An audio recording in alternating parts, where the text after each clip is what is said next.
الحمد لله الحمد لله اللطيف الخبير بعباده وأشهد أن لا إله إلا الله وحده لا شريك له المتفرد بالعزة وجلاله وأشهد أن سيدنا محمدا عبده ورسوله الذي نصره الله بهديه وإحسانه اللهم صل على سيدنا محمد وعلى آله وصحبه وسلم تسليما كثيرا أما بعد فيا عباد الله اتقوا الله حق تقاته ولا تموتن إلا وأنتم مسلمون. Dear blessed Jama'ah, let us increase our taqwa to Allah subhanahu wa ta'ala by understanding the name and attributes of the Almighty and the Most Noble. We hope that through such appreciation, we will be able to perform all of Allah subhanahu wa ta'ala commandment, avoid all of His provision, and attain His pleasure and grace. My dear beloved brothers, as an insan Rabbani who holds firmly to Allah subhanahu wa ta'ala teaching, focuses on the truth of His divine books and likes goods and noble deeds, it is appropriate and necessary for us to learn His name so as to develop our love and closeness to Allah subhanahu wa ta'ala. This is because by knowing the name of Allah, we will become more inclined to learn about the greatness of Allah subhanahu wa ta'ala and to be able to supplicate and appeal through His noble names and attributes. Are we not urged to call on and supplicate to Allah subhanahu wa ta'ala through His noble and sublime name and attributes? Allah subhanahu wa ta'ala says in Surah Al-A'raf verse 180, أعوذ بالله من الشيطان الرجيم وَلِلَّهِ الْأَسْمَاءُ الْحُسْنَى فَادْعُوهُ بِهَا, meaning the most beautiful name belong to Allah, so call on Him by them.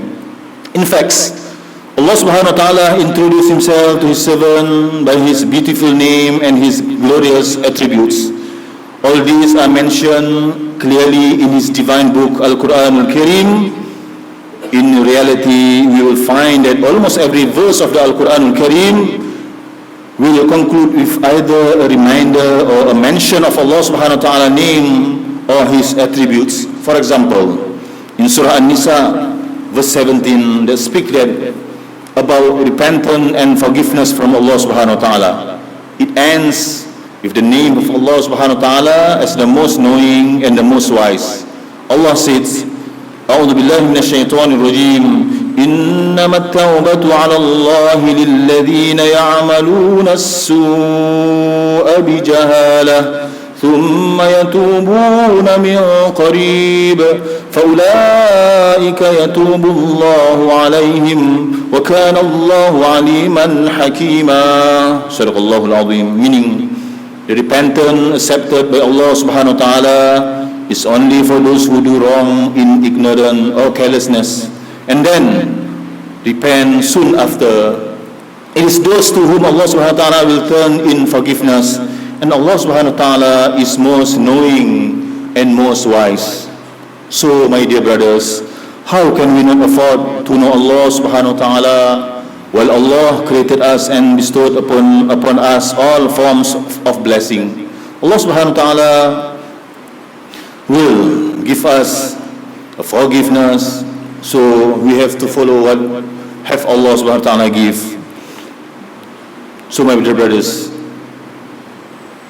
how can we not afford to know Allah subhanahu wa ta'ala? Well, Allah created us and bestowed upon us all forms of blessing, health and comfort in this world. Allah subhanahu wa ta'ala says in Surah Al-Hashr verse 24, وَاللَّهُ الْخَالِقُ الْبَارِئُ الْمُصَوِّرُ لَهُ الْأَسْمَاءُ الْحُسْنَى يُسَبِّحُ لَهُ مَا فِي السَّمَاوَاتِ وَالْأَرْضِ وَهُوَ الْعَزِيزُ الْحَكِيمُ, which means He is Allah, the Creator, the Inventor of all things, the bestower of form. To Him belong to the most beautiful name. Whatever is in the heaven and on earth declare His praises and glory, and He is the exalted in mind and wise. My dear brothers, therefore this week let us familiarize ourselves with one of the name of Allah subhanahu wa ta'ala, the Almighty. That is Al-Halim, which means Allah, the most gentle. It will not be complete of us to fully understand the attribute of Al-Halim without referencing it to the verses of the Al-Quran Al-Karim. Allah subhanahu wa ta'ala says in Surah Al-Baqarah verse 235, A'udhu billahi minash shaitanir rajim, wa'alamu anna Allah ya'alamu ma fi anfusikum fahdharuh, wa'alamu anna Allah ghafurun halim. Which means, and know that Allah subhanahu wa ta'ala know what is within yourself, so beware of Him, and know that Allah subhanahu wa ta'ala is most forgiving and most gentle. If you reflect upon this verse, as well as other verses containing Al-Halim, Allah subhanahu wa ta'ala will usually pair this attribute with another of Allah subhanahu wa ta'ala attribute. For example, in this verse, Allah subhanahu wa ta'ala pairs it with the attribute of Al-Ghafur, which means Allah, the most forgiving. While in the other verse, He pairs it with other names such as Al-Alim, which means Allah, the most knowledgeable, or Al-Ghani, which means Allah, the most rich. Therefore, my beloved brothers, let us inculcate the attributes of gentleness within ourselves. This can be achieved by adopting a positive and cooperative attitude amongst fellow human beings despite our differences. For example, if we know of any relative or friends who have wronged or offended us in any way, we should take an active step to heal the broken ties and mend the relationship. We should not allow the situation to continue or become worse until it reaches a stage where we stop greeting or visiting one another, and this amount to cutting familial ties, which is not allowed in Islam. There is nothing wrong, and in fact it is commendable for us to take the initiative to apologize, even if we feel that offense was not caused by us, if the apology can improve the situation and restore the relationship between us. Hopefully, with the appreciation and application of the attribute of Al-Halim within ourselves, it will bring us closer to Allah subhanahu wa ta'ala, thus obtaining His mercy in this world and a place in His paradise in the hereafter. Ameen ya Rabbal Alameen. Barakallahu li wa lakum fil Qur'anil Azim. Wa nafa'ani wa iyyakum bima fihi min al-ayati wal dhikril hakim. وتقبل مني ومنكم تلاوته إنه هو السميع العليم. أقول قولي هذا وأستغفر الله العظيم لي ولكم ولسائر المسلمين والمسلمات والمؤمنين والمؤمنات فاستغفروه فيا فوز المستغفرين ويا نجاة التائبين. اللهم صل وسلم وزد وادم وانعم وتفضل وبارك بجلالك وكمالك على زين عبادك واشرف عبادك سيدنا ومولانا محمد وعلى وصحبه وسلم ورضي الله تبارك وتعالى عن كل الصحابة أجمعين.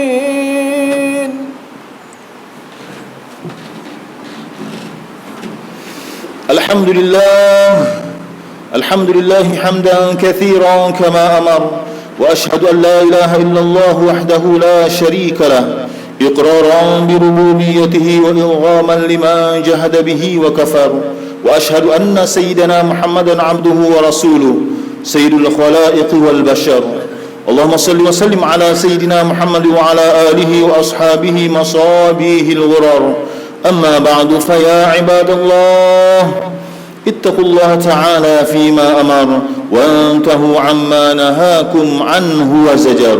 ألا صلوا وسلموا على نبي المصطفى خير الأنام، فقد أمرنا الله بذلك حيث قال في كتابه العزيز: إن الله وملائكته يصلون على النبي يا أيها الذين آمنوا صلوا عليه وسلموا تسليما.